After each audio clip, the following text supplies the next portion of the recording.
Hi, I'm Lisa. Welcome to Wellthy Living Conversations. It's here that I connect with a variety of wonderful people to have inspiring and insightful conversations to help you live a more meaningful, connected, and well life, both personally and professionally. So with so many people succumbing to anxiety and fear at the moment, many are feeling hopeless and finding it really hard to feel optimistic. But we all know that we need to focus on hope and optimism for future well-being of ourselves, the younger generations, and of our planet. So to promote solutions that focus on fun, make sense of life, and taming our toxic load so we can master our body and our mind and create a culture of wellness, I'm joined by special guest, Dr. Marc Cohen. It's so great to be back. Sorry. Yeah.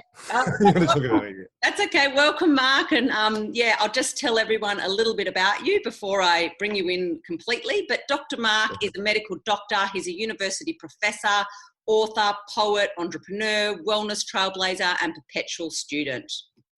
In anticipation of a long-awaited crash in modern civilization, Dr. Marc has spent more than 4 decades studying medicine and researching wellness. He spent more than half of his 30-year medical career as a professor and got the chance to scour the research literature and perform laboratory studies, clinical trials, systematic reviews, and epidemiological research in an effort to understand how to live and be well. During this time, Marc published more than 100 scientific papers and lectured at esteemed universities and conferences all around the world. So welcome, Marc. Hey, Lisa, great to be back with you. Yeah, absolutely. Such a pleasure to have you to join me today on the Wellthy Living podcast. So before we get into ways to live well and talk about things that people can do and bring into their everyday life, I was wondering if you could just tell me a little bit, and the listeners, a little bit about your journey and why you chose to originally study medicine and how you ended up in the world of wellness and health promotion. Well, yeah, I think I've had a very strategic life. When I was about 8 years old, I read The Limits to Growth, which was a sort of doom and gloom prediction that said around 2020, the whole world, Western civilization was going to collapse. This was in like 1974. Just after I was born. I was, ready to take that in. And I realized in my lifetime, the whole world's going to collapse. And I thought, how can I, be resilient against that? How can I mitigate against that? And then, I've always loved studying, learning. And at the end of my VC, I thought, okay, if I study medicine, that's going to teach me how to be well. And I want to know how I can be well. So it's for selfish reasons. I want to know how I can live the most happy, fulfilling, fun life. And I thought medicine would teach me that. And then I started studying Western medicine and realized I learned a lot about illness, but not much about wellness. And ended up having this very convoluted academic journey where I took a year off. I did an honours degree in physiology and psychology. And I actually wanted to study pleasure at that time, and they wouldn't let me. They said, no, pleasure is frivolous. This is way before positive psychology, like 1984, 85. So they let me study pain. So I did an honours degree on pain, came across acupuncture and endorphins and a whole Chinese medicine approach, and thought, wow, that's a really good approach, but it's in Chinese. I want to understand that more. Did 4th year medicine, went back and did a PhD in Chinese medicine, went back and finished my medical degree. Then in the early 1990s, came across yoga and meditation and lifestyle and health retreats, and realized, wow, this is fun. And festivals and, grassroots, permaculture movements. And started practicing as a doctor in medical informatics, ended up doing a second PhD in electrical computer systems engineering, because I was always interested in how technology can help us analyze our problems and help us be well. And I always thought, okay, we'd be able to use modern technology to find out everything you can about a person and then prescribe experiences that they can put in their everyday life to make them feel well. And my definition of well is having the most fun. Because if you're really well, you can have fun. Being sick is not fun. Yeah. And in fact, being sick limits your fun. I almost use that as my definition. So I was very interested in my patients when I was working as a doctor. I did a lot of locum work and then emergency medicine work, finding out what's the most fun they have in their life, what's their highest level of functioning. And throughout the 1990s, I got involved with the spa and the wellness industry. And I've had incredible mentors throughout my life. And we could do a whole, I think I've done other podcasts in the past talking, spending an hour and a half just talking about my journey. But I've had incredible mentors and got involved in the spa and the wellness industry. And in the 1990s and in the 2000s, started this sort of millennia. I got an offer as a professor at RMIT. So I went from being, I was the alternative hippie doctor at Monash University in a conventional medical school. And I went from being, the alternative doctor in a conventional medical school. And I got a professorship at RMIT where I was a conventional doctor in an alternative medical school. So I was head of the Department of Complementary Medicine, which taught chiropractic, osteopathy, and Chinese medicine. And at that time, the university went through some restructuring due to, bad computer software. And I ended up, stopping being head of the department because all the departments merged, and had this sort of free ride as a professor.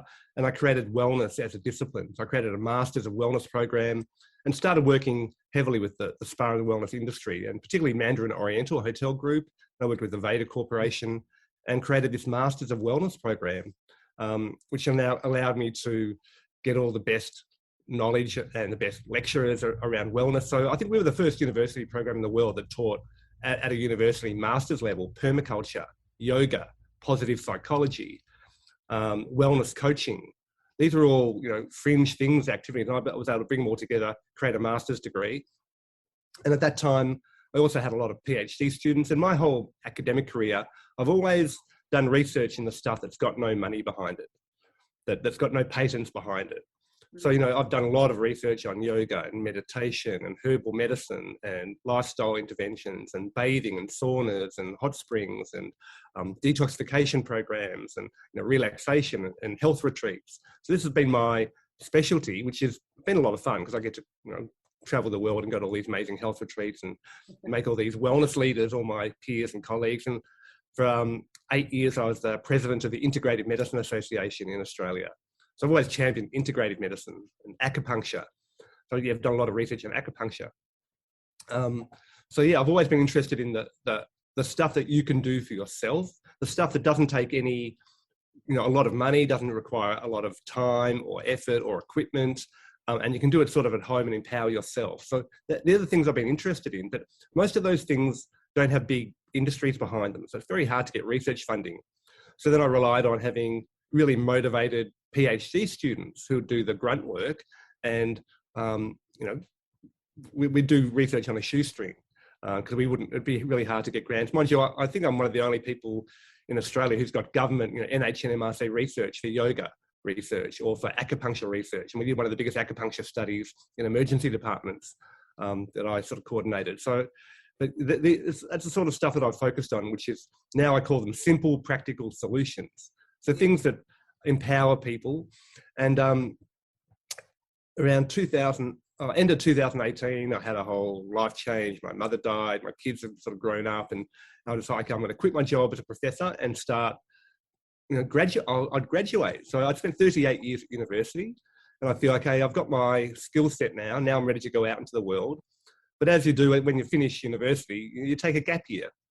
So in 2019, I took a gap year, which was very well timed. So I got to travel the world. I went to, Thailand and Japan and Singapore and, traveled through Asia and New Zealand and Central Australia, visiting amazing hot spring resorts and different locations. And, ran some retreats and did some consulting for some luxury hotel chains. And then, started 2020 now I'm ready to put my offerings out into the world. And then, pandemic hit. And so in the last year and a half, I've been creating quite a few businesses. So I have a water filter company. I have a kombucha wellness tonic company. I have an online education academy. I've been writing children's books and was able to finish one of my children's books that I started literally 38 years ago when I was studying Chinese medicine, which has all this condensed knowledge. And what I've really enjoyed is trying to put all this knowledge together into really accessible forms. So I'm creating a lot of content. So, I've written 100 peer-reviewed studies on a whole range of, all those different subjects I mentioned, breathing practices and, or yoga, meditation, all those things. But I've also written a lot of magazine articles. I've written books for consumers, for Reader's Digest on doctors' favorite natural remedies. I've written, blog posts and now children's books. And now I'm actually condensing that down even further. And a lot of that's coming out as poetry. Yeah. So trying to condense all this knowledge into forms that are accessible to people and to empower people to actually be happy and well without corporate interference, without relying on other people or big forces outside themselves. Mm-hmm. And there are so many things people can do, but often these things, because they're not funded and there's no industry behind them, they're actually not talked about a lot, and often they're actively suppressed because they compete with these big corporate interests. Yeah. So I've always been on that sort of tightrope between conventional medicine and alternative medicine. Mind you, I remember it was in 1991. It was like literally 30 years ago. I graduated as a doctor and I started working in medical informatics at Monash University. I had a great mentor there, Branko Chesnik. But I was working in medical informatics and I realised then that one day, and I figured it'll be 10 years away at that time, I'd be able to be a fully online medical doctor and that I'll be able to prescribe medical cannabis. Cannabis would be seen as a medicine. So that was 30 years ago. And it's taken, I thought it would take 10 years. It's taken 30 years for that to happen. But in the last few months with lockdowns and the pandemic, it's actually now possible to be a fully online medical doctor and to prescribe medical cannabis. So it's been a 30-year journey for that to happen.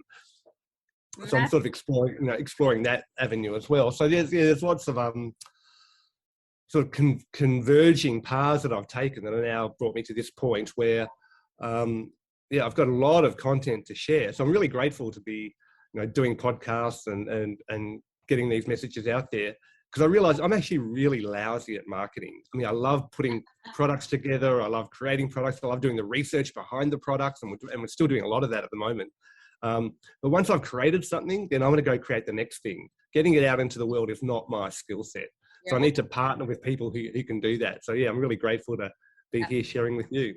Absolutely. And I'm really grateful to have your wealth of knowledge on the podcast today. And, we all got our zones of genius. So just, you don't have to be good at marketing because you love collaboration and community. And I'm sure there's someone who can partner to do that. So fantastic to have you here today and to hear just even in those last, 10 minutes or however long we've just spoken for, your journey, because you really have designed your own life and shown you are a perfect example of how you can really do that, to design your life so that you do maximize joy and fun, as you call it. Well, I'm still doing it. So one of my big things is how to turn your home into a health retreat.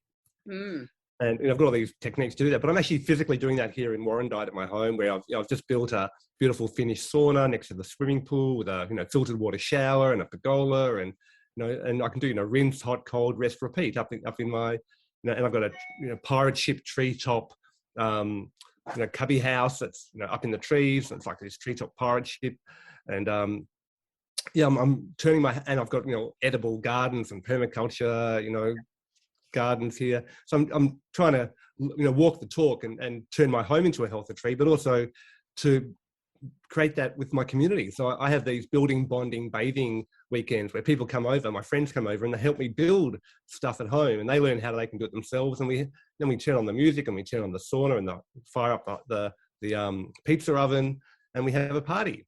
But it's a constructive party. So even the process of creating it is creating community, and it's a joyful experience. It's not like I've just paid. I do pay some tradies and get the skilled labour, but it's a very different exchange when you've got your friends actually building a communal space, and then they can come and enjoy and remember when we built that 5 years ago, and now they've invested their own energy. And when you work together with people, you create a bond that you don't get when you're just sort of socializing, when you're actually working on a project and you've created something. So I really enjoy that. Absolutely. That's like the working bees that you often do when you're in primary school at the local school and stuff like that. But I think, we've a lot of our modern society, especially in the Western world, we've lost that that idea. We outsource and outservice a lot of things, as opposed to go, hey, everyone come over, can everyone help me? I'm making my garden, and really actually do work and be in your own home. So yeah, I agree. There's so many benefits of that, and just the idea of, you know, the research that has been done of when you actually contribute and help somebody, that does for your own health positively as well. So there's so many great things there. And you know, I love that you're just such a wealth of knowledge and integrate the worlds of both Western medicine and more alternative medicine, but you back it up with so much research. So yeah, it's amazing. And I'd love to now, I suppose, as you talk about, you like to take the simple, practical solutions that people can put into their everyday life. So let's talk a little bit more about that. And sure. I think one of the best places to start is an area where you have done a lot of research, and that's water. Because in a recent lecture you gave, I heard, I've seen you give on World Water Day, you said that water is the solution. And I want to know what you mean by that. I mean that literally and figuratively in every way. So, I mean, water obviously is a solution. You know, it's a salt. You know, it dissolves solutes. But whatever the world's problems are, whatever your problems are, water is the solution. And if you're looking at, you know, how do we make everyone well on Earth? And one of my, you know, my long-term goals is how do we realize worldwide wellness? Because one of my revelations, I went into medicine because I was selfish. I wanted to be well, and I wanted to learn it for me. And throughout my own growth as a human being, I realized I can't be well unless everybody's well. Yeah. There's no point in me being happy and well and rich and all of that if I'm in my own little isolated, gated community or in my own house. You know, I need to be, for me to be well, the whole world has to be well. So how do we do that? Well, the simplest, the cheapest, and the most effective health intervention on Earth is clean water. You know, we can't have global health unless everybody has access to clean water. I mean, you can have global health without vaccines, you can have global health without pharmaceuticals, but you can't have global health without clean water. It's the simplest, the cheapest, and the most effective health intervention on Earth. So that's at a global, you know, population level, but it's also true as an individual. I'm a big fan of Bill Mollison and permaculture. And Bill Mollison would say that if you get the basic things right, other things can go right by themselves. But if you get the basic things wrong, it's really hard to play catch up. Yeah. And, you know, water is the most basic thing for our health. In fact, you know, we're 2/3 water by volume or by mass. In fact, we're more than that when we're an infant, and as we get older, we dry. And literally, you know, dying is drying. Throughout our lives, we dry out. So by the time we're old, you know, we're maybe, you know, 60, 50% water. The water is literally what we're made from, but so 2/3 by volume or by mass. But if you count the molecules in your body, you're 99.9% water molecules. Wow. And that's because water is super tiny compared to, you know, collagen or nucleic acids or protein or these other massive molecules. So they're all bathed in this structured water. So water is literally the infrastructure for our body, and it's the container of our consciousness. And water is the most mysterious, wonderful, incredible substance in the universe. And, you know, we could talk for hours and hours just about water. There are 72 scientific anomalies that science just does not understand about water. Yep. And the more we understand about water, the more we'll understand about ourselves and the climate and life itself. So water is the most amazing substance. And then I realized that, you know, how do I have good water at home? And what is good water? And what is healthy water? Yeah. And I'm really fortunate. I got to travel the world and speak at amazing conferences all over the world. And a couple of years in a row, I think 3 years in a row, I spoke at the Uplift conference up in Byron Bay. And I got to hang out quite a lot with Grandma Agnes Baker Pilgrim.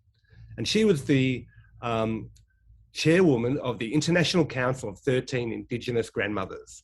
Wow. So she was like holding the Indigenous, she's passed now. She was 95 when I met, you know, she's 93 when I met her. But she held Indigenous wisdom, and she would say she speaks for water. We are all water babies. We have to give thanks to water. And virtually all Indigenous wisdom says you want to hold your water sources sacred. You want to have a good feeling about where your water comes from. You want to give thanks to where your water comes from, and you want to respect it and hold it sacred. Well, most people's water comes from a municipal supply through a meter that's metered.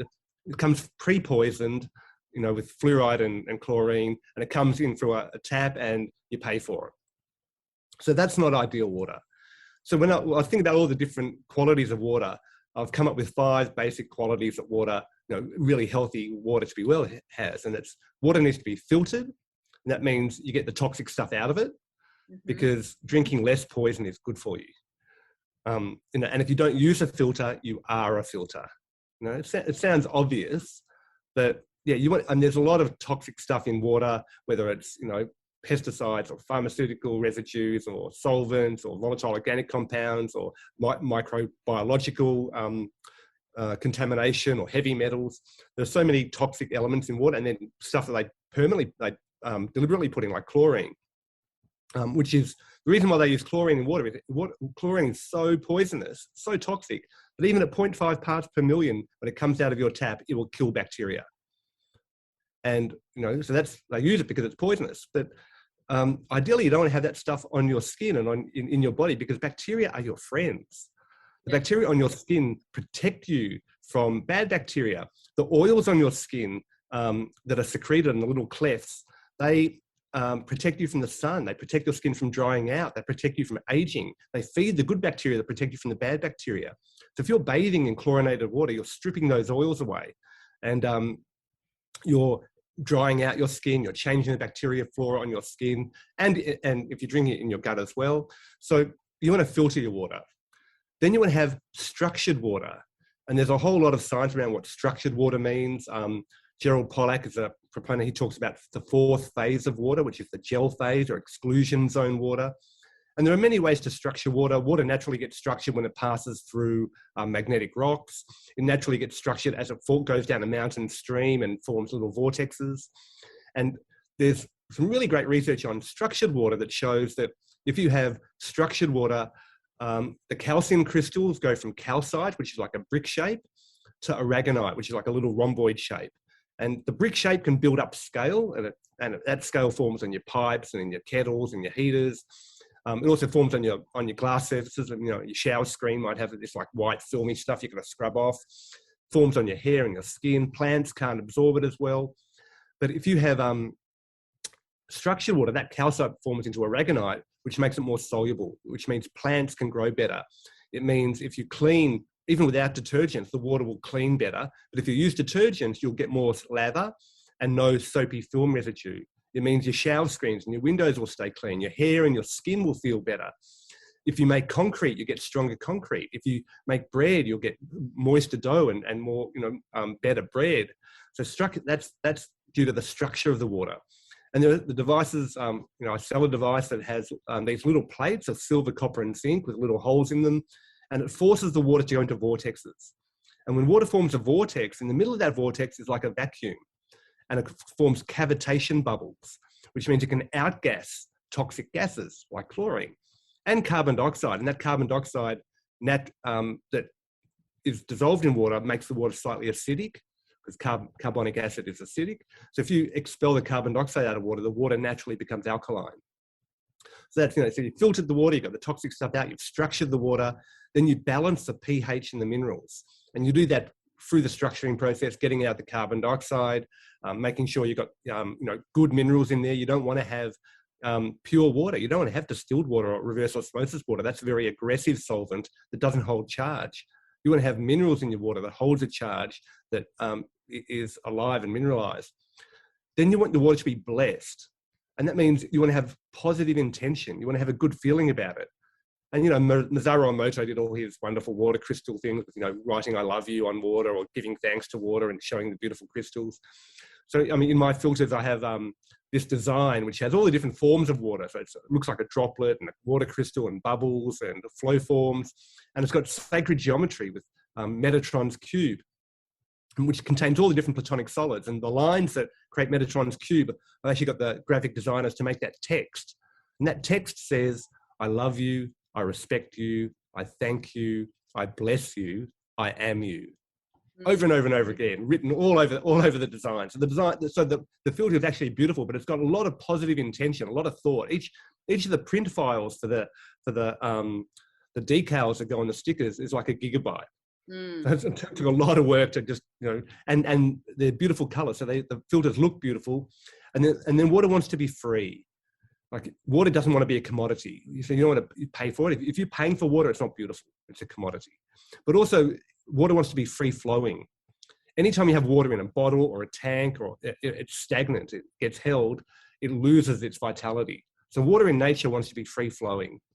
So, I mean, I sell my company, beautifulwater.co, has filters that are, they're not just filters, they create filtered, structured, balanced, blessed, and free flowing water.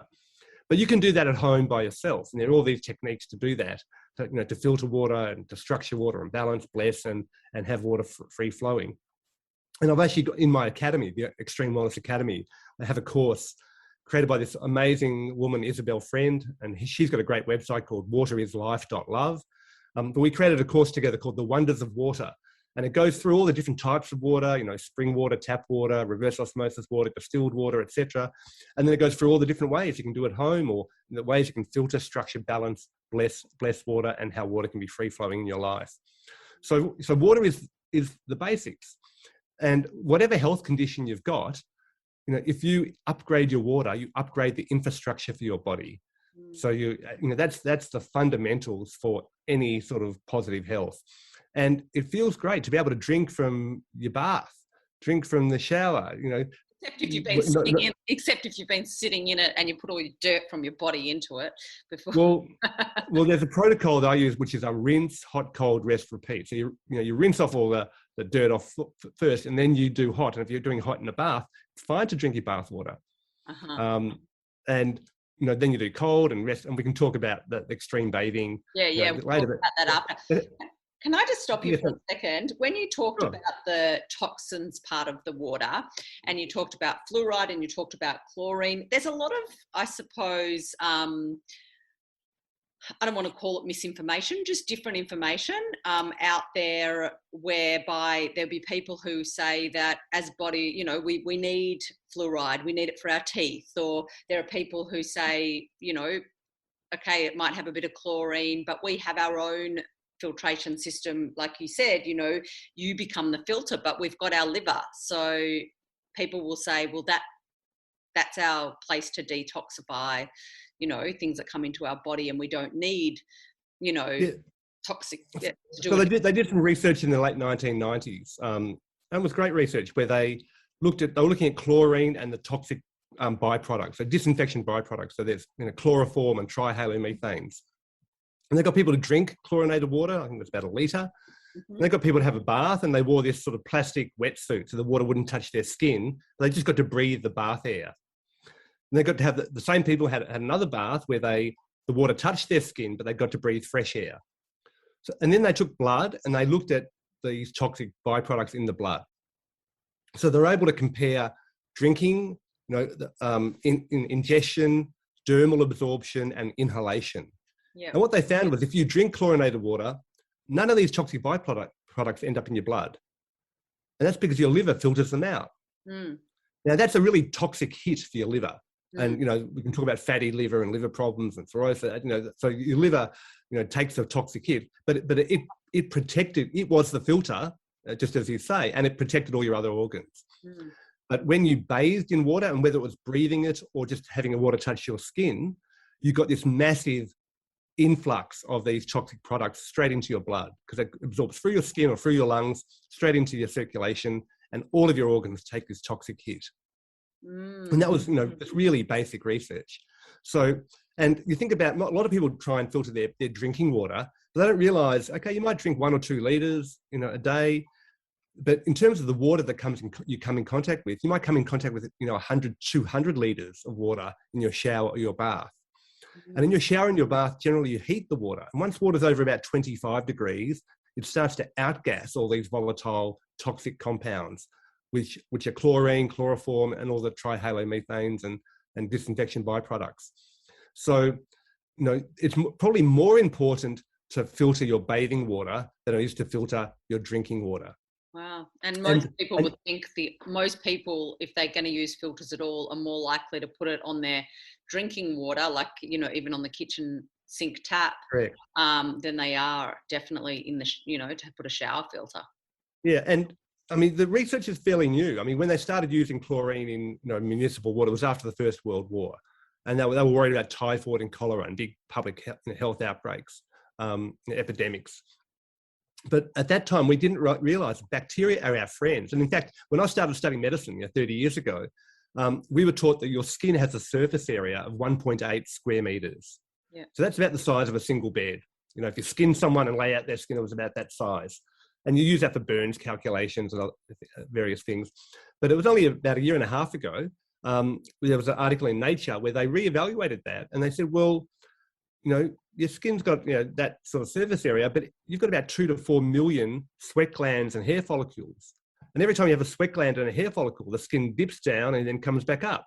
And if you count that surface area, your skin has a surface area of about 30 square meters.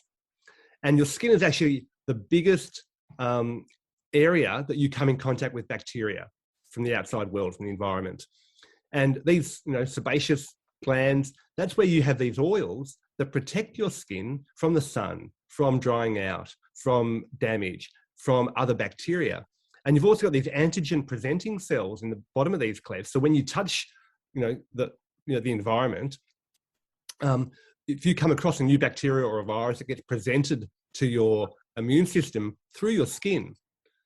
And there's a lot of research now on the microbiome in your gut, that for bacteria to get into your gut, it has to bypass, it has to go through your eyes, your nose, your mouth, your senses, to eat it. There's a lot of discernment about what you eat.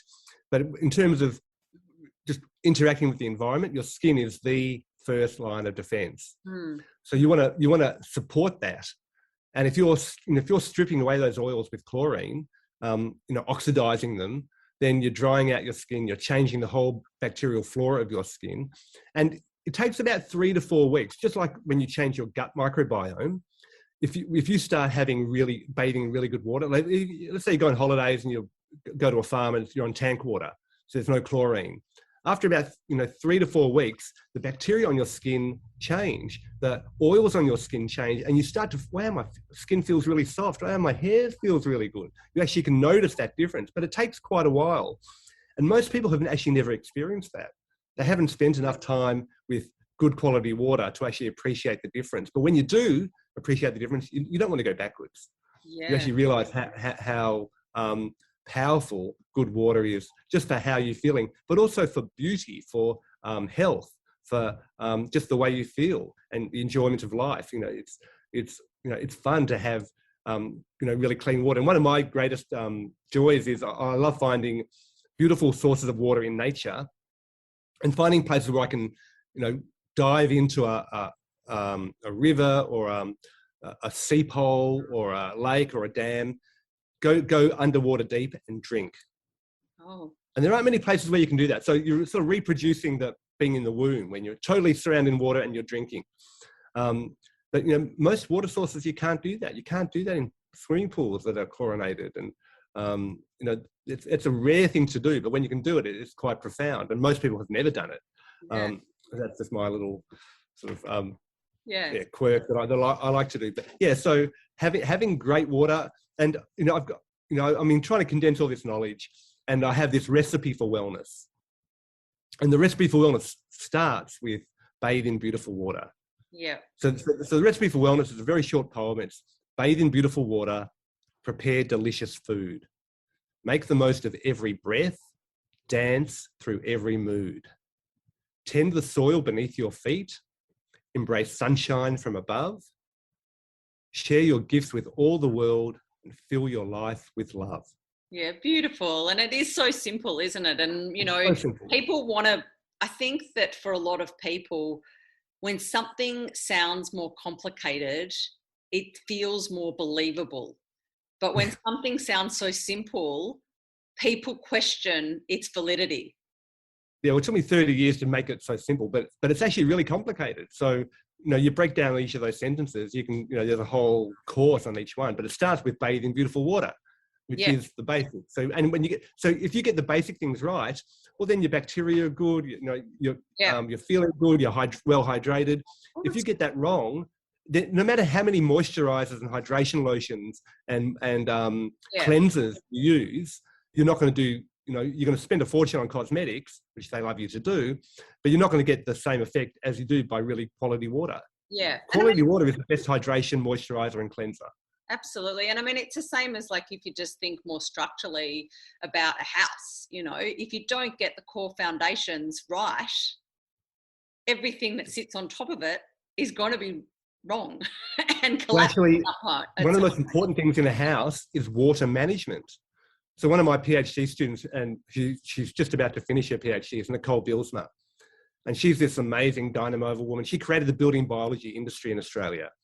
So she's, you know, has a college for the last 20 years on building biology and training people to go into your house and look for mold and electromagnetic fields and do, you know, DNA analysis and you know, home health hazard assessments. But one of the things about mold is if you've got condensation, if you've got, you know, humidity problems, if you've got water leaks, if you've got drainage problems, gutter problems, if you're not managing the water that goes through your house can actually be a threat to your life and be really toxic. And the only way to get rid of mold is to get rid of the source of water.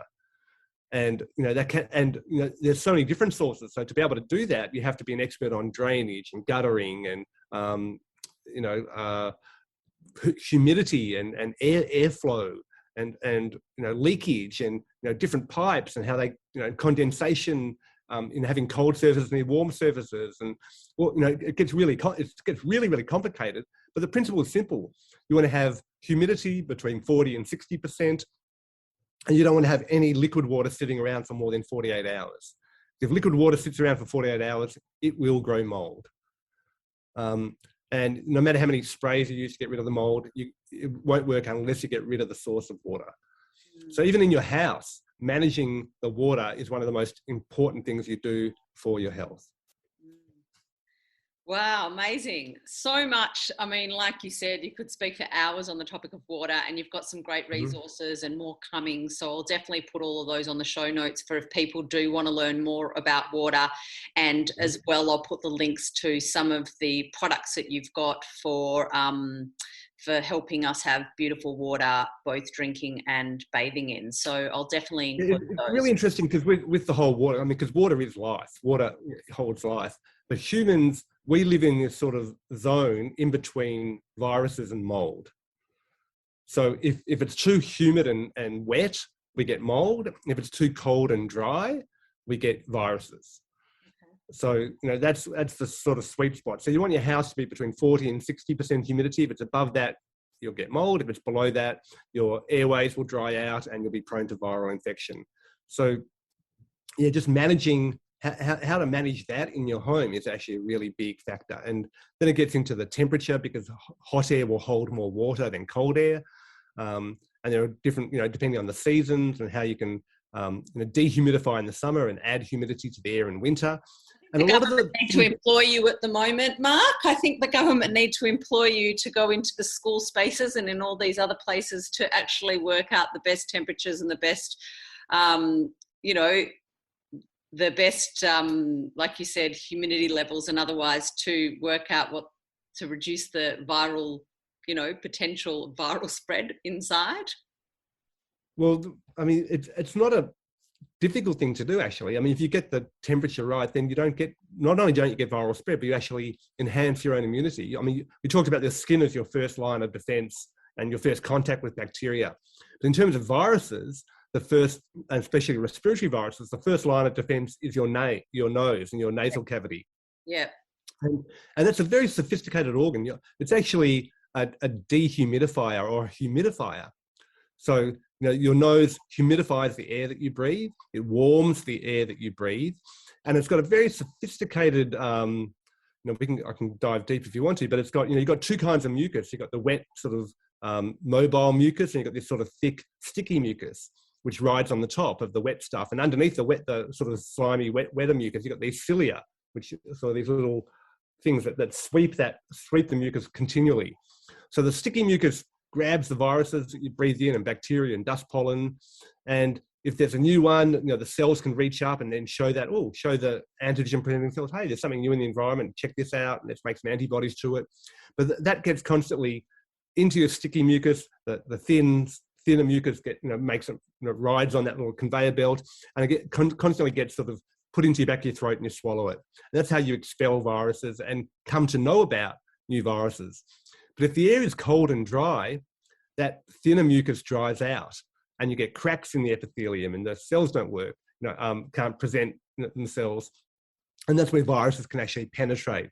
So protecting your nasal cavity, and these simple practical solutions in Australia, you use steam with some eucalyptus oil, and you breathe in some steam, and you humidify your nasal cavity. But first of all, having your environment nice and not really humid, but having a good humidity, so you can constantly clear the build-up in your nose. That is, one of your first viral defenses. And then, of course, we have fever, just body temperature, and I can talk a lot about that too. I've done research on that, and at the start of the pandemic, I was talking about how, well, if you're scared about viruses, just raise your body temperature, and you'll get all the benefits of fever. Your immune system will become more fluid and more active, and that's what's been done for 600 million years. So for the last 600 million years, every fish, insect, bird, reptile, and mammal has raised their body temperature when they have a viral infection. Mm. And, mammals create fever, but fever actually takes a lot of metabolic energy. It's pretty tiring to generate a fever because you've got to generate the energy. But humans, for, countless generations, we've actually used the environment as a source of heat. So we bake in the sun, or we go into a hot spring, or we go into a steam room or a sauna or a hot bath or a hot shower, and we raise our body heat using bathing. And when you do that, you get all the benefits of fever. You get all the immune boosting and antiviral properties of fever, which are profound. But you don't have to waste your own metabolic energy. Mind you, it does make you tired. And when you do that, when you raise your body temperature externally, you're having saunas or hot baths, you actually get tired and you sleep really well. Mm. And that's also got a lot of benefits, because once you sleep well, again, getting the basic things right, when you sleep well, whatever other problems you've got can sort themselves out. But if you don't sleep at all, that's getting the basic things wrong. It's really hard to play catch up. Yes. It's really hard to be healthy if you're not sleeping. So again, sleeping really well is one of the basic things we can do for our health. Yeah, isn't it? There's so much ripple effect, isn't there? So when you get one thing right, then that leads to another thing right, leads to another thing. It's like, I find that I have a lot of hot showers in winter just because it just helps me, one, stay motivated because I get really good downloads in the shower. But two, every time I feel cold, it just like warms me up, or I just feel better. But what I have found is that I haven't been sleeping as well lately due to my midlife age. And and when I have a hot shower at night, it definitely helps me get to sleep so much better. Yeah, well, your body naturally falls asleep when your temperature is dropping. Mm. So it's really hard to go to sleep with cold feet. Yes. Because you lose temperature, you lose a lot of heat from your legs because there's not a lot of fat around your lower legs. So blood vessels are close to the surface. But if your legs are cold and vasoconstricted, it's hard for your body temperature to drop. And that's, your body likes to be warm. And then as your body temperature drops, that's when you naturally nod off to sleep. So having a warm bath or warming up your feet, or even just a warm foot bath before you go to bed can really help you sleep well. And you've got a water bottle, a hot water bottle around your ankles and around your legs, just to warm up your legs, and then you can move it away. Mind you, it's not good to have, electric blanket or a hot water bottle all night, because you naturally want to have your body temperature lower when you sleep. Yeah. So to artificially raise your body temperature while you're sleeping is not a good thing. But before you go to bed, nice to get warm. And then as your body temperature drops, you'll naturally fall asleep and have a good night's sleep. Yeah, great tip. And, that's something so easy that people can really do and put into their life so easily, even just with a hot water bottle. So, yeah, that's great. They're really, really good tips. So I suppose there were a few more things I was going to ask about water, but we won't. We'll leave the water there. Okay, I'll just give you one more tip with water. Yeah. I mean, if you can't afford a whole house water filter, which, they're expensive, even though it's a great investment. If you've got a bathtub, one of the things you can do is fill up the bath with really hot water, turn the fan on, and wait 20 minutes. And in that 20 minutes, the chlorine will outgas because the water's hot. And then you come back, the water temperature is a better temperature. You've got to be careful there's no kids around because you don't want kids jumping in this really hot bath. But yeah, if you have your bath hotter than you can bear, wait 20 minutes with the fan on, then you can have a relatively chlorine-free bath just by letting it outgas. Oh, that's a great tip. I might try that. Yeah, worth it, yeah. Perfect. Thank you so much. Yeah, that gives so much information on water. And like I said, for anyone who's listening, Mark's got a whole lot more resources on that. So yeah, if you want to find out more, definitely check the links that I'll leave in the show notes and you can follow up more on that. So if we move forward on other ways we can, boost our immune system or reduce our anxiety. So there's a lot of stress going on at the moment, a lot of fear, and we all know when there's so many research papers done on stress and the impact that it has on our physiology and on our general health and well-being. And obviously, it's really hard to be really unhealthily stressed or really anxious and feel joy at the same time. So let's talk a little bit about ways that we can reduce the stress, and let's not get too scientific with it because obviously I'm aware of time. So let's keep it simple. And I've seen you talk about really 10 hacks to relax. Like if someone's feeling really stressed or they're very anxious at the time, what are some things that, what are your 10 hacks to relax and why do they work? Yeah, so thanks for that. I love talking about this stuff. And fear is dangerous because when you got your two sides of your autonomic nervous system, sympathetic and parasympathetic. So you've got fight and flight and rest and digest. And your fight and flight system, and they're both really useful, but you want to balance them. You want to have a good balance between the two. But your fight and flight system is about putting all your attention outside your body. Yes. So you're getting ready to fight for your life in a battle or run for your life from a tiger or, some danger. And to do that, all the blood has to go to the outside. You want the eyes wide open. You want your muscles tense. You want to be able to breathe fast. It's really, a life-saving thing. So to do that, you actually turn off your immune system. You turn off your digestion. You turn off any healing systems because you don't want to waste energy healing when you're in the middle of the battle.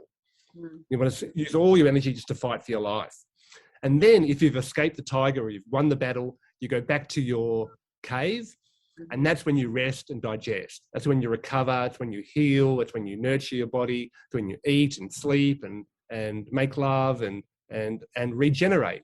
That's your rest and digest. And you want to balance those two. So if you're in a constant state of fear and anxiety, you're going to have turned off your immune system. You've turned off rational thought. Yes. So you can't make as good decisions.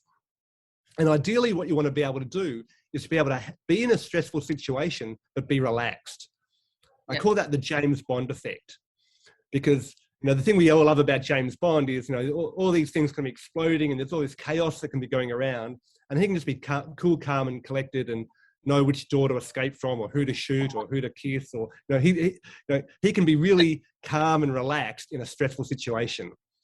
So so we can practice doing that, and there are some basic stressful situations like hot and cold, like a really hot bath or a sauna or a ice bath or a cold water shower are stressful, so we can practice doing that. And I did a lot of lecturing with Wim Hof and traveled with him on his tour, and I've actually done a lot of workshops where I take people in through ice bathing, and that's a really stressful situation. It actually reproduces the body chemistry and the breathing pattern of trauma and anxiety. Because when you go into an ice bath, you start to hyperventilate, and that can reactivate any past trauma. Because if you've had past trauma, you recreate that body chemistry and you get this state-dependent memory, and it starts to bring it up. So I was trying to get people to relax in an ice bath. And I came, and because I know physiology, I've studied for a long time, so I came up with these activities, and they end up as a poem now that's a song, and it's a little dance. And so I call them the 10 hacks to relax. And the 10 hacks to relax are: touch all your fingers, wiggle your toes, soften your stomach, breathe through your nose, sigh, smile, swallow, sing, flutter your eyelids, and focus within. Mm. So all of those things are parasympathetic activities. Mm. You know, touching all your fingers, fine finger movement and fine toe movement activates a big part of your brain. So when you're fighting from the, running from the tiger or fighting for your life, your fists are clenched and you're not, thinking in terms of just fine finger movement. So it's only when you're relaxed that you write or sew or paint and do fine finger movements, and a lot of it's to do with breathing. So softening your stomach, breathing through your nose, sighing, all relaxed breathing patterns. Mm. So, and if you can control your breath in a stressful situation, that's when you can really start to collect your thoughts, bring your physiology back to a state of really assessing what's going on, and then make the best decision of what to do.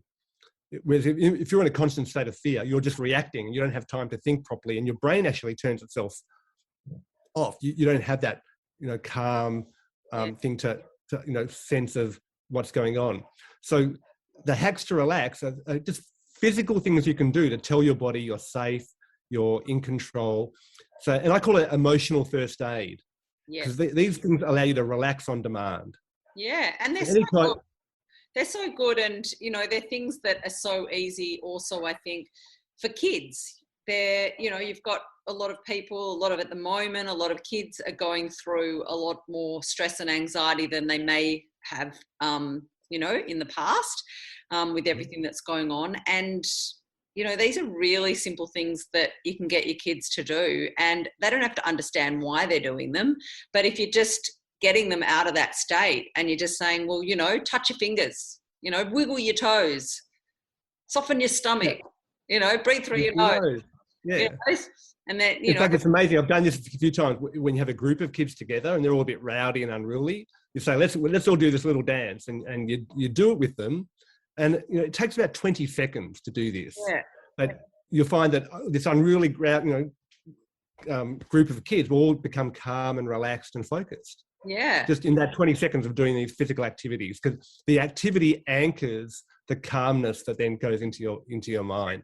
Absolutely. So anytime you're anxious, if you're scared, if you're in pain, like you're at the dentist or you're in an uncomfortable situation, if you do these activities, you'll calm yourself down. Yeah. I mean, I think that there's probably a lot of examples whereby you do things as a little kid, like even the song Head, Shoulders, Knees and Toes, or, things like that, where you're touching things that once you're past a certain age, it's almost like society, social standards has said that you can't do that unless you're still under 5.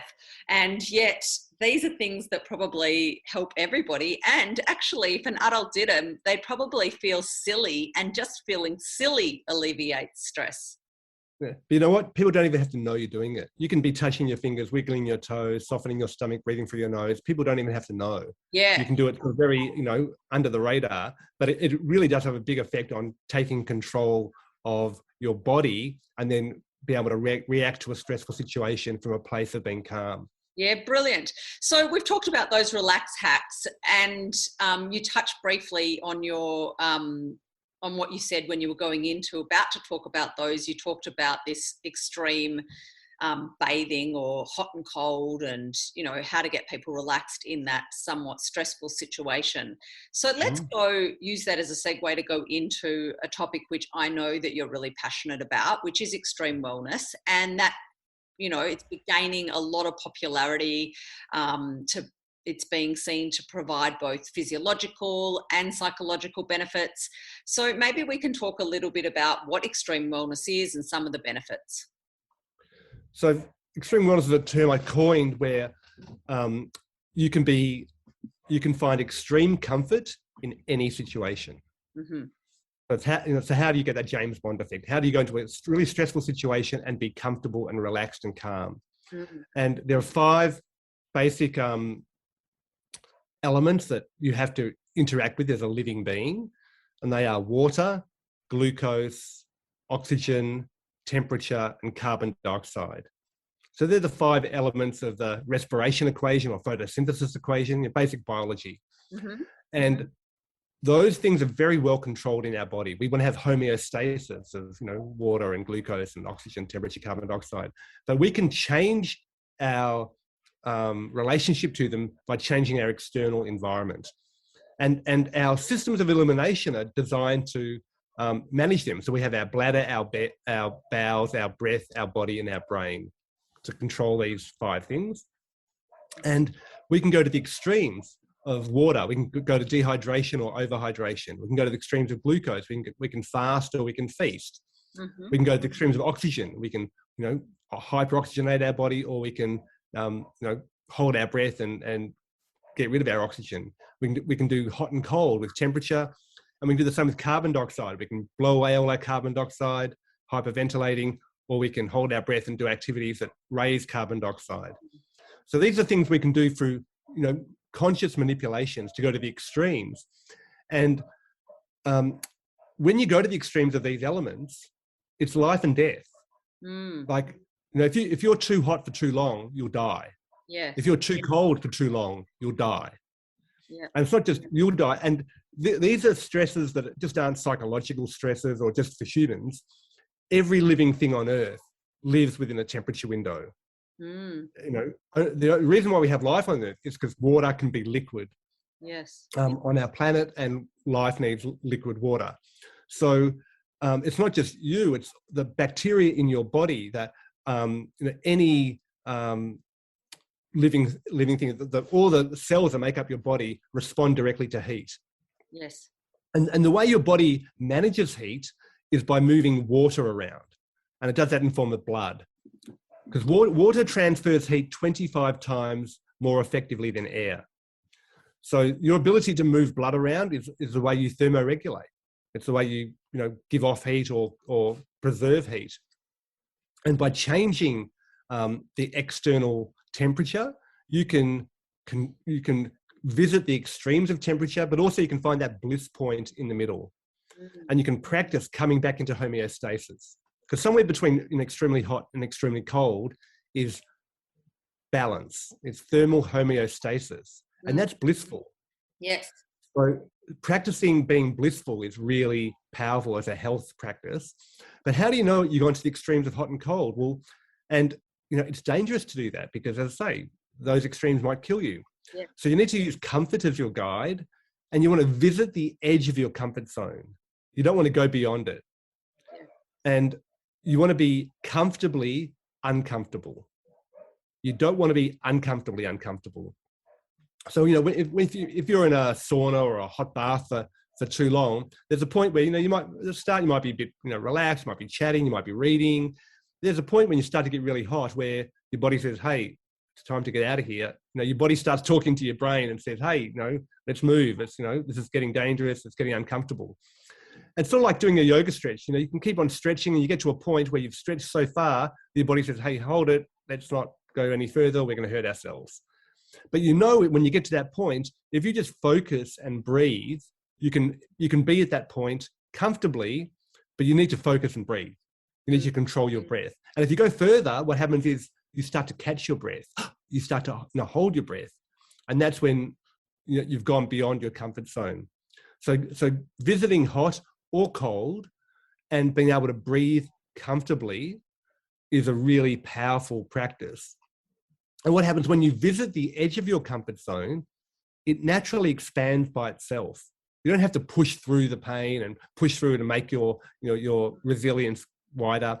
Like, if you're trying to do the splits or, do a big stretch, you're not going to improve your flexibility by forcing your muscles and ligaments, to go where they don't want to go. But if you just visit the edge of your stretch every day, you'll find after a week or a month or, a few months, you'll expand. You'll be able to go further than you could without ever having to go through some pain barrier and force it. And if you do force it, you'll pull a muscle and you'll restrict your flexibility rather than expand it. It's the same with your physiology. You can visit the edge of your comfort zone. You can practice being comfortably uncomfortable in hot or in cold. And it actually works well if you mix the two. And that's a really powerful way to give you a full body exercise, but being relaxed while you do it. So when you're in the heat, for example, all your blood vessels will open up on the outside to expel the heat because you use blood to manage thermoregulation, which means you're flushing the outside of your body and the muscles with blood, but they're not actively working. So they're not making new metabolic waste products. They're not making lactic acid. They're relaxed, but they're getting flushed with blood. So that means any organic acids and other metabolic waste products that are hanging around, they can get flushed away. And then if you go into the cold, all those blood vessels will contract and will force that warm blood into your core. And that preserves heat. So it keeps your core organs warm. But also what it does, your core organs, it sends all that blood through your liver and your kidneys. So all those metabolic waste products you've picked up get flushed and filtered through your liver and your kidneys. So this is a way of detoxifying your body. And as well as that, you're exercising all your blood vessels. So you have about 100,000 kilometers of blood vessels in your body, all lined by smooth muscle. And that muscle is not normally under your control. And we know the vascular disease is one of the biggest killers in the modern world. Heart attack and stroke, etc. So if you can, exercise your whole vascular system, open up your blood vessels, show them how to relax, and then squeeze your blood vessels tight and make them contract, you can do that through hot and cold. And it's an exercise for your vascular system. You're flushing out metabolic waste products and you're expanding your resilience zone. And especially when you go back into the cold, you're also calming your mind and practicing. First of all, going into the cold water, you're practicing doing something that's not that comfortable. Yes. So even just the act of going into cold water, you're overcoming this procrastination hurdle. Because, no one really wants to go into an ice bath. No. It's not like a fun thing to do. Not even an ice bath. No one really wants to go into any water that's not very... Or a cold shower, yeah. but knowing that you're going to be safe and knowing that you can do it, and when you do it, you are going to be safe, is already a hurdle that you practice. And that goes off into your general life. So if you have a hot and cold shower in the morning, then any other job you have to do that you didn't want to do, or that difficult conversation you didn't want to have, you've practiced doing something you didn't want to do and being okay with it. So that's a really great psychological benefit. So you've exercised your willpower, and you've known that you have the power to do things you didn't want to do, and you're going to be safe and you're going to be fine and it's okay. So that's a really powerful psychological thing, as well as physiologically. You've exercised your muscles, you've given all your skin a big flush, so you've provided nutrients to all your skin, and all the blood vessels in your skin have been opened up, and you've flushed out the products and you've contracted all those blood vessels, so your organs have had a good flush. So these are really powerful practices you can do really simply at home in the privacy of your own shower, with no equipment, no money, no special training. However, when I say no special training, most people don't do it because they have never been taught to do it. And again, I was teaching people to do this. When I first came, I was at Gwingana, the health retreat up in Queensland. I was teaching people to do hot and cold showers. And usually when I teach people, they say, "Oh, we hate cold showers. We can never do that." I often, and I've done this I used to do this in big conferences, and you get, how many people take cold showers? And usually it's about 8%. Just under 10% of people say, "Yeah, I have cold showers every morning. I've been doing it all my life. I love it. I don't get sick. It's great, fantastic." And the other 90% or 92% of people say, "No, we don't do it. Can't handle it. We're not cold water people." So I was trying to work out a way of how do you have people who are scared of cold water and don't like it? How can you do it easily? Yes. So I came up with this another poem, but it's not, it's the cold water hokey pokey. It's also a dance and a song. Yes. And it's a way of enjoying a cold shower. So you start with a hot shower. You start in your comfort zone and have a nice warm shower, and then you turn the heat up. So it's uncomfortably hot, but it's comfortably, you're not going to burn yourself. It's just comfortably, uncomfortably hot. So you're feeling really flushed and a little bit, maybe even sweaty, even though the water's hot. And then you use your willpower, you turn off the hot water, you turn on the cold water, but you just wet your left foot. That's okay. You're really hot. So putting your left foot under cold water, oh yeah, I can do that. And when you say cold, Mark, when you say cold, yeah. Like there's like lukewarm cold, yeah. And then there's a bit colder. I'm talking full cold. And it's up to, you can start with lukewarm cold, and then because your body will actually adapt really quickly. Yeah. So if you want to do this gradually, you can. But I recommend starting with just full cold. Yeah. They say below 15 degrees is really when you get that vasoconstriction. And it depends on, I mean, if you're up in Queensland or in Singapore or somewhere, the cold water tap's 23 degrees. It's not cold at all. Whereas if you're in Melbourne winter, it might be 8 or 10 degrees coming out of the tap. Or if you're in the Netherlands, 10 or 12, it depends where you are, cold water. But, as cold as you can make it. But if you're just wetting your left foot, it's sort of refreshing because your body's really hot. And then you can do your leg, and that's okay. And what that does, that constricts the blood vessels in your foot and your leg, and it sends that warm blood to your core. So you're still feeling really warm. And you can do your right foot and then your right leg. And yeah, that's okay. Because you're pushing more warm blood into your core. And you can do your left hand and then your arm. And that's all right. Because your core's warm, and your right hand and your arm. And then you keep breathing calmly. And that's really important, to just keep breathing calmly, and you smile to yourself, because that's what it's all about. Having that inner peace, that inner sense of joy. And then that's the first round. That's the first verse of the cold water hokey pokey, your arms and your legs. And then you take a big breath in, and as you're slowly breathing out, you put your left side in. And then normally when the water would hit your neck and your blood vessels close to your neck and your chest, you'd gasp. And you do that. But if you're going really slowly as that cold water hits your left side, you'll feel the sensation of cold, but you won't get the panic, you won't get the gasp, you won't get the unpleasantness with it. Yeah. And then you're aware of the cold. So then you put your left side in as you're sighing out, then your right side in, and your front side in, and you turn yourself around. And you keep on breathing calmly, and you smile to yourself, because that's what it's all about. And then if you're up for it, and you might just do those first 2 verses for a few days. And then the next round is you put your whole head in. And again, normally when your whole head and your neck and your face gets into cold water, you'd gasp, and you get this sort of sympathetic nervous system response. However, if you're doing it relaxed, because you've kept on breathing calmly, you smile to yourself, you're okay.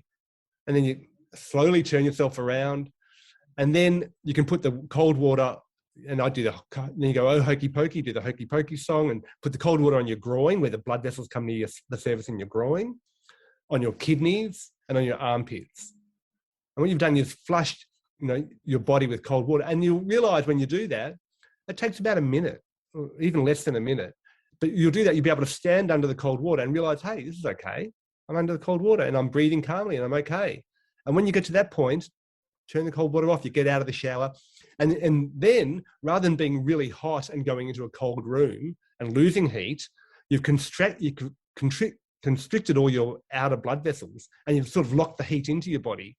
So then you're radiating heat out into a cold room. So the heat's coming from your body. So you're actually feeling really vibrant and tingly and alive. And it's just a great way to start your day. It means you've started the day singing, dancing, doing something you didn't want to do, and realizing you can do it and it's okay. And it just changes. It's really great for uplifting your mood. It's great for your skin and your hair feel better. It closes the cuticles on your hair, so your hair actually feels more manageable. Your skin feels better, and then you're just ready to take on the day. And any other other thing you didn't really want to do, you've practiced doing that. So it just gives you, it exerts your willpower. So it's such a powerful practice, but there's no money behind it. There's not an industry behind it. No one's going to promote it. There's no one making money from you having a hot and cold shower, using less hot water maybe, so you're actually saving money. So this is not being promoted widely. It's not a it's not a product people can sell you, but it's a really powerful technique you can do at home with no money, no equipment, no training, and doesn't take any extra effort other than the willpower to do it and the knowledge to do it, knowing the benefits. And when you do start practicing that, the benefits are obvious. So you don't have to think, trust me for the benefits. You'll experience them. You'll feel that in your skin and your hair and your mood, and all these things will just naturally flow on for the rest of the day. And what do you suggest then? Okay, so once people start feeling the benefits of certain wellbeing activities, let it be doing exercise, eating well, having hot and cold showers, there's a lot of things that people know are really good for you. And once they start feeling the benefits of those things, then they're more likely to do them. But there's often a gap between what we know and what we do. And so what sort of advice would you give to the person that says, yeah, that's really good, but Mark, you also said to me that the most important thing in life is joy or fun. And although you might think this is fun because it's in a song, but my idea of, someone say, my idea of having a hot or cold shower, I can know that it's fantastic for me, but it doesn't hit that fun box for me. And life is short and I've got enough crap going on in my life. So I'm not doing that because it's not, because it's just too hard and and they don't have the discipline to do that. So what would you say to that for encouraging that person with that mindset to give it a go? Well, you want to make it fun. That's why the cold water hokey pokey makes it fun. Yeah. And it's 30 seconds. Yes. It's less than a minute. So it's not like you haven't got the time for it. Yes. It's not like you don't have the equipment for it. Yeah. So you start really slow. If it stops being fun, if it's not fun, okay, I've done my legs, I've done my arms, it's not fun. So just do my legs every day for a week. Yeah. And then you're ready, okay, I'll take the next, go to the next level. Yeah, that's great advice. And once you've done the hokey pokey, you realize, wow, the cold shower is not cold enough. I want it more cold. I can do this too easily. And then there's a whole nother practice where you do the full extreme bathing, which is where you go rinse, hot, cold, rest, repeat. And you do a few rounds. And for that, you do need a bit of equipment. You need either a hot bath that's really hot or a sauna or a steam room where you can actually sweat. I mean, you can also exercise to the point of sweating. And there's research on sauna bathing that shows if you do sauna bathing, this is done in Finland where they naturally go into the cold after the sauna. So they do hot, then cold. If you do that 3 to 4 times a week, you've got less chance of dying from all causes. So it stops you dying, and it stops heart attack, stroke, Alzheimer's disease, respiratory viral infections, pneumonia. All of these things are prevented by sweating or doing sauna bathing 3 to 4 times a week. So every second day, or most days of the week, if you do this, it actually protects you from all these adverse health outcomes. And is that how do you do that? Steam rooms, are they different? Like I know that they feel different. One's dry and one's wet. They are different. Are there one better than another? Whatever makes you sweat. Okay. So when the protocol is roughly rinse, hot, cold, rest, repeat. Now the heat could be a hot bath that's that you have to sit out of. It's so hot that you have to sit out of the bath for 5 minutes, or a sauna, or a steam room, or an infrared sauna. Yeah. Doesn't really matter what heat you're using, as long as it gets you to the point of sweating. You've had to turn on your thermoregulation. You've had to, your heart has had to beat harder. You've had to vasodilate all your periphery. You've had to push sweat out of your body, and then there's a whole detoxification happens with sweating. So, how you use the heat, bath, sauna, infrared, that's less important than just having that heat. Yeah. And then doing the cold. And the cold, again, you're going into the cold. It could be an ice bath, it could be a cold pool, it could be a plunge pool, it could be a shower, it could just be cold air in winter. Very often I've got a bath here, and my bathroom has a door out to the outside. I've got a hammock outside. So very often I'll have a really hot bath, and it'll get so hot that I have to sit out for 5 minutes. I'll just go lie in the hammock in the middle of winter at night, where it's really cold, 5-10 degrees outside. But my body's giving off heat, and it's okay. And I get to the point where I'm actually a little bit cold, and then I go back into the hot bath. And doing a couple of rounds, you get tingles. You get in touch with your body. But it's really important when you do that to try and experience that bliss point in the middle, that point of balance. And so you need to rest. Rest is a really important part of it. So, and a lot of people, they'll do a sauna, they'll go in the sauna once and they'll shower off, and then they'll jump in their car and leave the gym or whatever, wherever it was. But if you can just spend however long you spent in the sauna, you want to spend at least that time resting and just letting your body come back into its own balance. And that is a really powerful exercise of experiencing balance in your body, because then that gives you the resilience for tackling the world. Yes. All your hormones come back into balance. Your stress hormones, your autonomic nervous system comes back into balance. Your thought processes come back into balance. It's a great time to meditate. It's a great time to just be still and actively do nothing. And there's, ancient wisdom says that the greatest movement comes from the stillest point. So if you can cultivate stillness within, that's the whole science of yoga is about to do these yoga asanas, get your body comfortable so you can sit still, so you can meditate, and then you can turn your mind off. The whole aim of yoga is actually to form union between your body, your mind, and your breath, but just to be still. So you can experience that with thermoregulation. And thermoregulation is, as I say, it's one of the most basic forces that life has had to tackle with. So you're actually tapping into this evolutionary wisdom. It's not just your mind. It's 4.5 billion years of evolutionary wisdom has gone into how to maintain thermal regulation. So there's heat shock proteins. There's all this stuff happens at a biochemical level as well as at a physiological level with the cells and blood flow and thermoregulation with your heart pumping more and where the blood gets distributed in your body. So you're getting in touch. All the parts of your body get nourished with blood, and then they get deprived of blood, and they have to work out what their comfort zone is. And experiencing that comfort it's fun. It's actually blissful. And if you can make that as part of your regular routine, and a way to do that is to invite your friends. When we're allowed. When you're allowed, but doing, making social. And if you talk to the Finns, they do saunas. I mean, because they're in really cold environments. Remember, cold environments, they're prone to viruses. So, respiratory viruses naturally happen in winter times when there's less sunshine, there's less fresh food. You're trapped inside, and there's cold air, and the nasal cavities dry out, and you're feeling a bit cold. So naturally, the environments, the countries that have that naturally have saunas or hot springs or ways to heat up your body to do during those times. But it's a social thing.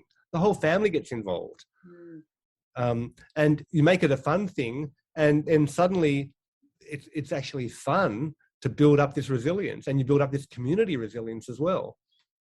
Yeah. Oh my God, you're such a wealth of knowledge. And there's so, out of everything that you've talked about, I could ask you another 10 questions on each little part.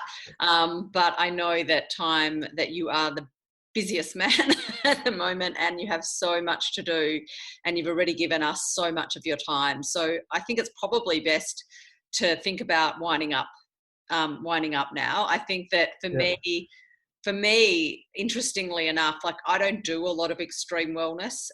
It interests me. I have tried your little hokey pokey dance, and there are times when I do it and then I want to turn the hot water on before I get out because, I want to enjoy that last bit of the shower. But I'll definitely enjoy it at the start. I really enjoy it. But you've definitely inspired me to give it another go. And I really do believe the more I think about, we've had so much time to reflect on life and, this time, and the more I think about it, the more I come to the conclusion that our biggest test as human beings is to get comfortable with discomfort or uncertainty. And then once we can master that, everything else will just feel really good, and we will continuously be tested to do that until we get really comfortable with uncertainty. Because I think that what we've even seen now and experienced is that people just don't cope, and stress increases, anxiety increases when there's not certainty. Well, let me leave you with another poem. And at the start of the pandemic, I was thinking, what can people do at home, locked down at home, that will reduce anxiety, reduce fear, boost their immune system, and that require no extra sort of money, equipment, or training.